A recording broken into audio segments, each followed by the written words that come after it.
Hey everyone, we're going to be reading in The Magician's Nephew. We're in chapter 11. Digory and his uncle are both in trouble. You may think the animals were very stupid not to see at once that Uncle Andrew was the same kind of creature as the two children and the cabby. But you must remember that the animals knew nothing about clothes. They thought that Polly's frock and Digory's Norfolk suit and the cabby's bowler hat were as much part of them as their own fur and feathers. They would have known that even they wouldn't have even known that those three were all of the same kind if they hadn't spoken to them and if Strawberry had not seemed to think so.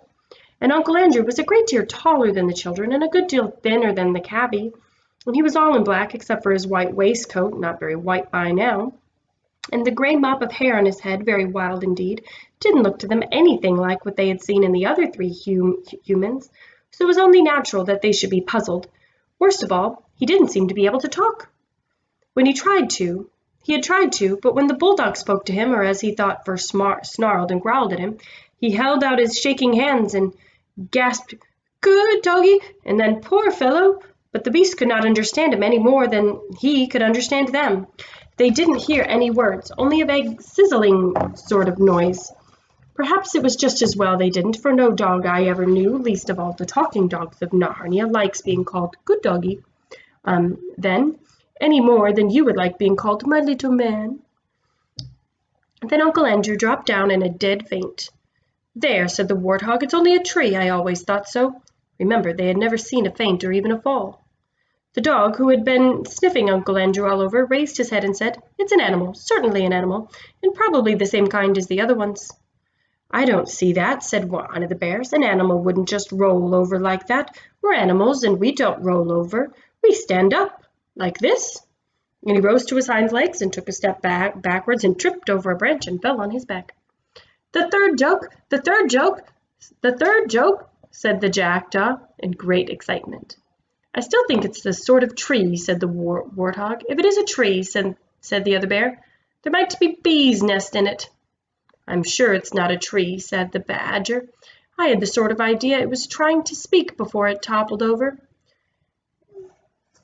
"That was only the wind in its branches," said the warthog. There's a picture, let me show you. Said the warthog. "If it's a tree," said the other bear, "there might—" Oh, I did that one. Sorry. "You certainly don't mean," said the jackdaw to the badger, "that you think it's a talking animal. It didn't say any words."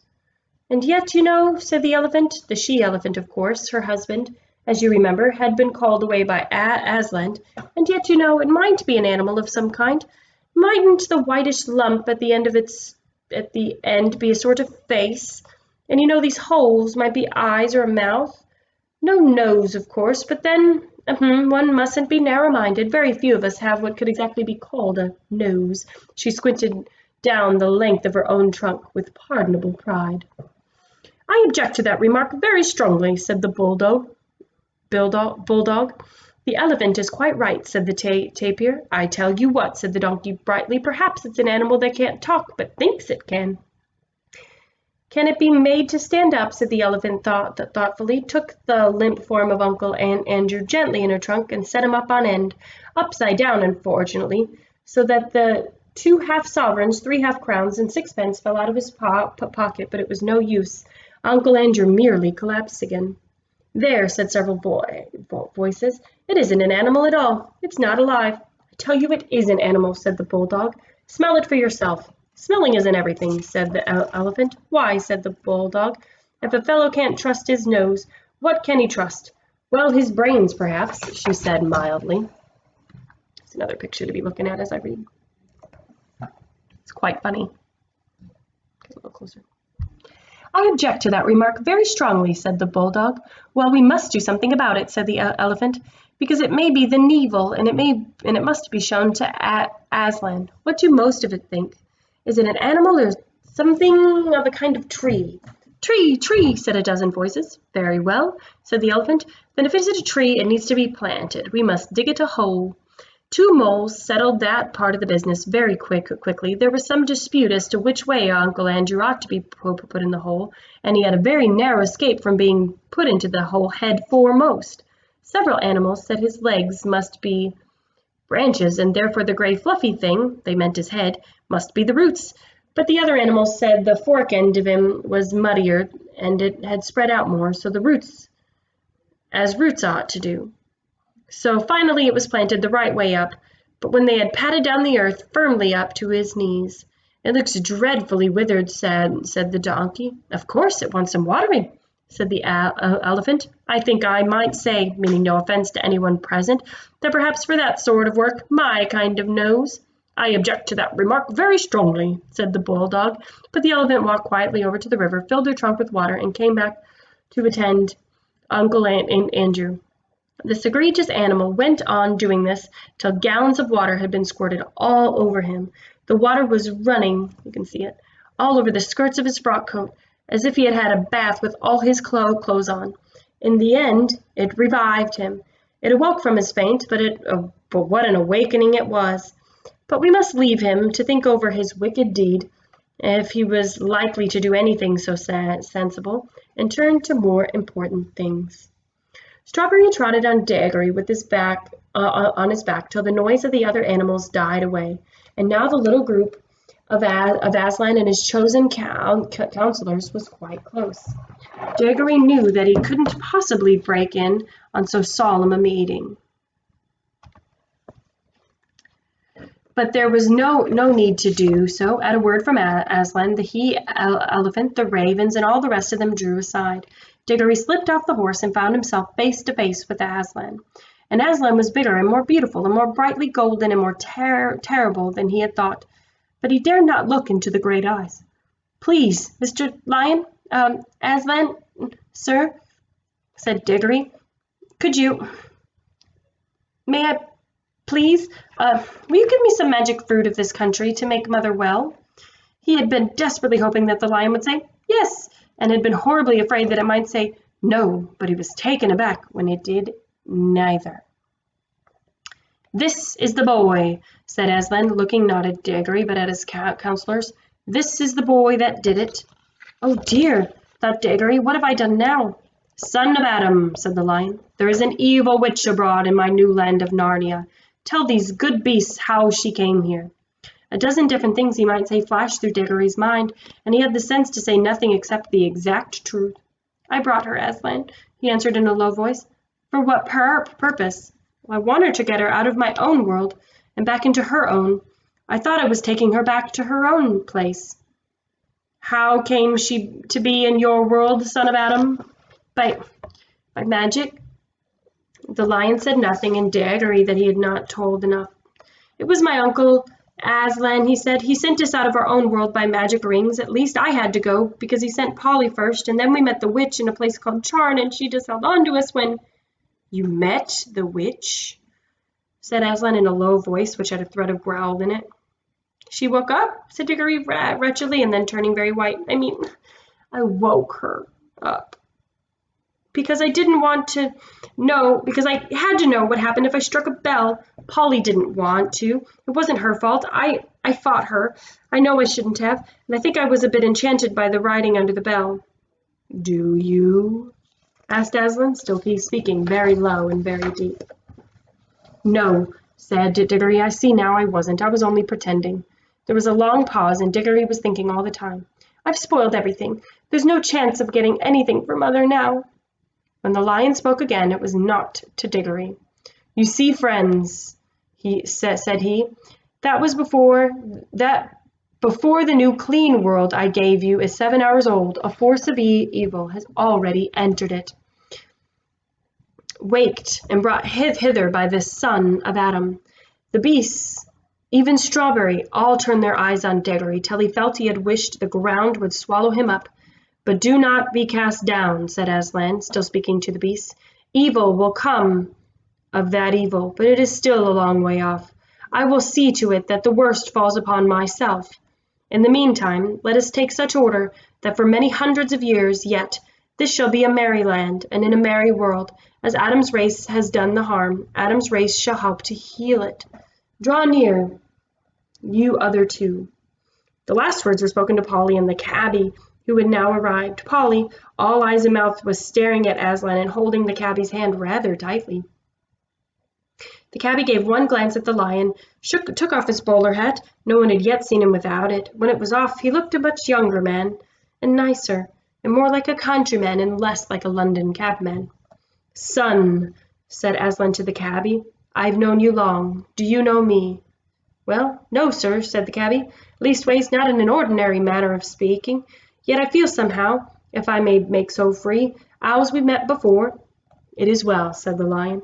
"You know better than you think you know. You shall live to know me better yet. How does this land please you?" "It is a fair treat, sir," said the cabby. "Would you like to live here always?" "Well, you see, sir, I'm a married man," said the cabby. "If my wife was here, neither of us would ever want to go back to London, I reckon. We're both country folks, really." Aslan threw up his shaggy head, opened his mouth, and uttered a long single note, not very loud, but full of power. Polly's heart jumped in her body when she heard it. She felt sure that it was a call, and that anyone who heard the call would want to obey it, and what's more, would be able to obey it. However many worlds and however many ages lay between. And so, though she was filled with wonder, she was not really astonished or shocked when all of a sudden a young woman with a kind, honest face stepped out of nowhere and stood beside her. Polly knew at once that it was the cabby's wife, fetched out of our world, not by any tiresome magic rings, but quickly and simply and sweetly as a bird flies to its nest. The young woman had apparently been in the middle of a washing day, for she wore an apron, her sleeves were rolled up to the elbow, and there were soap buds still on her hands. If she had had time to put on good clothes, her best hat had imitation cherries on it, she would have looked dreadful. As it was, she looked rather nice. Of course she thought she was dreaming. That's why she didn't rush across to her husband and ask him why on earth and what had happened to them both. But when she looked at the lion, she didn't feel quite so sure it was a dream. Yet for some reason she did not appear to be very frightened. Then she dropped a little half curtsy, as some country girls still knew how to do in those days. After that, she went and put her hand in the cabby's hand and stood there looking round her a little shy. "My children," said Aslan, fixing her eyes on both of them, "you are to be the first king and queen of Narnia." The cabby opened his mouth in astonishment, and his wife turned very red. "You shall rule and name all these creatures, and do justice among them, and protect them from their enemies when enemies arise, and enemies will arise, for there's an evil witch in this world." The cabby swallowed hard 2 and 3 times and cleared his throat. "Begging your pardon, sir," he said, "and thanking you very much, I'm sure, which my missus does the same, but I ain't no sort of a chap for a job like that. I ain't never had much education, you see." "Well," said Aslan, "can you use a spade and a plow and raise food out of the earth?" "Yes, I can, sir. I could do a good bit of that sort of work." "Being brought up of it, like. Can you rule these creatures kindly and fairly, remembering that they are not slaves like the dumb beasts of your world that you were born in, but talking beasts and free subjects?" "I see that, sir," replied the cabby. "I try to do the square thing by them all. And would you bring up your children and grandchildren to do the same?" It'd be up to me to try, sir. I'd do my best. Wouldn't we, Nellie?" "And you wouldn't have favorites among your own children or among other creatures, or let any hold another under, or use it hardly?" "I never could abide such goings on, sir, and that's the truth. I'd give 'em all what for if I caught 'em at it," said the cabby, and all through this conversation his voice was growing slower and richer, and more like the country voice he used to have as a boy, and less like the sharp, quick voice as a cockney. "And if enemies came against the land, for enemies will arise, and there was war, would you be first in the charge and last in the retreat?" "Well, sir," said the cabby very slowly, "a chap don't exactly know till he's been tried. I dare say I might turn up ever such as often. Never did no fighting except with my feast. I'd try, that is. I'd hope I'd try to do my bit." "Then," said Aslan, "you will have done all a king should do. Your coronation will be held presently, and you and your children and your grandchildren shall be blessed, and some will be kings of Narnia, and others will be kings of Archenland, which lies yonder over the southern mountains, And you, little daughter, here he turned to Polly, you are welcome. Have you forgiven the boy for the violence he did you in the hall of images and the desolate place of the accursed Charn? Yes, Aslan, we've made it up, said Polly. Then all is well, said Aslan. And now for the boy himself. The end of chapter 11. Your questions for this chapter have to do with what happened to Uncle Andrew. What did the animals do to him? What did Digory have to admit that was hard to admit to Aslan? What happened with the cabbie? Aslan said they were going to be king and queen. How does that work? How did his wife get to Narnia? And what kind of a king should he be, is my question. All right, that's a lot of questions. I bet you can answer them, though. After you've answered them, I can't wait for you to read Chapter 12, Strawberry's Adventure. Miss you all.